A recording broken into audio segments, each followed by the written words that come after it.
মির্জা আব্বাসের নির্দেশে তারেক রহমানের সম্মতিতে এই ঘটনা আজকে ঘটেছে। আর আমরা গণঅভ্যুত্থান করে আসা মানুষ শেখ হাসিনাকে এই বাংলাদেশ থেকে হটাইতে পারছি, আর এই মির্জা আব্বাস তাদের বিরুদ্ধে আমরা কথা বলতে পারবো না, এসব ভয়ভীতি দেখে আমাদেরকে আটকাবে। নাসিরউদ্দিন পাটোয়ারিকে নিয়ে অনেক কথা থাকতে পারে, তিনিও সমালোচনার ঊর্ধ্বে নন, তার ভুল ত্রুটি থাকতে পারে।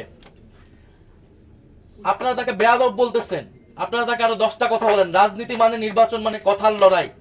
আপনি একটা কথা বলবেন, আমি একটা কথা বলবো, জনগণ ডিসাইড করবেন জনগণ কাকে ভোট দিবেন। তাহলে আপনারা জনগণকে কেন ডিসাইড করতে দিচ্ছেন না? আপনারা নিজেরাই ডিসাইড করে নিচ্ছেন কেন? আপনারা নিজেরাই কেন আক্রমণ করছেন? জনগণ 12ই ফেব্রুয়ারি নির্ধারণ করবে যে কে বেয়াদব আর কে গ্যাংস্টার।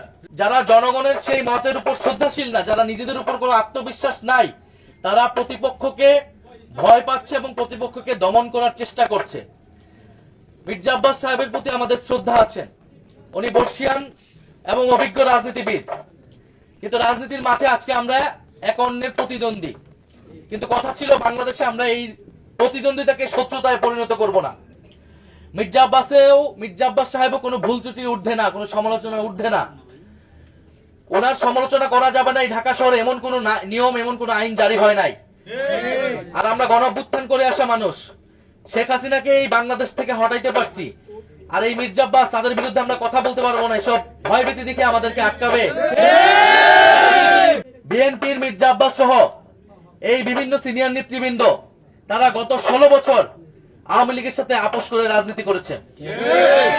আপনারা দেখবেন তাদের বেশিরভাগের ব্যবসা বাণিজ্য সবকিছু আওয়ামী লীগের লোকদের সাথে সংশ্লিষ্ট, এবং তারা নিজেদের ব্যবসা বাণিজ্য অর্থ সম্পত্তি টিকানের লোভে, টিকানের কারণে, নিজেদের স্বার্থের কারণে তারা হোল হার্টেডলি কখনো রাজপথে নামে নাই, মাঠে নামে নাই। ছাত্রদল, যুবদল, বিএনপি, তৃণমূলের নেত্রীরা, নেতাকর্মীরা জীবন দেওয়ার জন্য প্রস্তুত ছিল, কিন্তু এই মির্জা আব্বাসের মতো নেতারা ঢাকা শহরে কোনো গ্রিন সিগন্যাল দেয় নাই। গণ অভ্যুত্থানের সময় তারা মির্জা আব্বাসদের জন্য অপেক্ষা করে নাই। ছাত্র শিবির, ছাত্রদল, গণ অভ্যুত্থানের বৈষম্য বিরোধী সকল নেতাকর্মীরা জনগণের জন্য রাজপথে নেমে গিয়েছিল। ফলে মির্জা আব্বাসের যে ব্যাংক ব্যালেন্স, তাদের যে ব্যবসা, তাদের যে সাম্রাজ্য, সে আওয়ামী লীগের সময় পুরোটাই ইনটেক ছিল, এবং এটা বেশিরভাগ বিএনপি নেতাকর্মীদের আপনি দেখবেন খুঁজলে একই জিনিস পাবেন। একমাত্র ব্যতিক্রম ছিলেন বেগম খালেদা জিয়া, এই জন্য তাকে কি অবস্থা ছিল, কারাগারে তাকে মৃত্যুর মুখে পড়তে হয়েছিল। ফলে আমরা সেই অতীত ধরে কথা বলতে চাই না, বলতে গেলে অনেক কথা বের হয়ে যাবে। রাজনীতির মাঠে এসেছি, সুষ্ঠু নির্বাচন চাই। শরীফ ওসমান হাদী এই ঢাকা 8-এর মানুষের ভোটাধিকারের জন্য, গণতন্ত্র প্রতিষ্ঠার জন্য জীবন দিয়ে গিয়েছেন, এই একই লড়াই আমরা কন্টিনিউ করতে চাই। কিন্তু আজকে যেটা হয়েছে এটা খুবই দুঃখজনক, খুবই ন্যাক্কারজনক, এবং এটা অস্বীকারের চেষ্টা আরো বেশি ন্যাক্কারজনক। হাবিবুল্লাহ কলেজে একেবারে চিহ্নিত ছাত্রদলের ক্যাডার সন্ত্রাসীরা এটা পরিকল্পনা করে এটা করেছেন। মির্জা আব্বাসের নির্দেশে তারেক রহমানের সম্মতিতে এই ঘটনা আজকে ঘটেছে।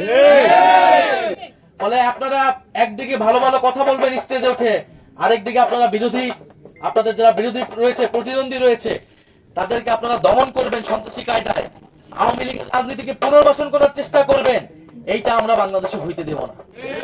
ফলে আজকে আমরা হুঁশিয়ারি দিচ্ছি নির্বাচন কমিশনের প্রতি। আমরা দেখতে চাই এটার ব্যবস্থা তারা কি নেয়, কলেজ প্রশাসন এটার কি ব্যবস্থা নেয়, এবং বিএনপি দলীয় ভাবে এটার কি ব্যবস্থা নেয়। এরপরে বাকি জবাব আমরা রাজপথে দিব, আমরা 12ই ফেব্রুয়ারি ইলেকশনে দিব।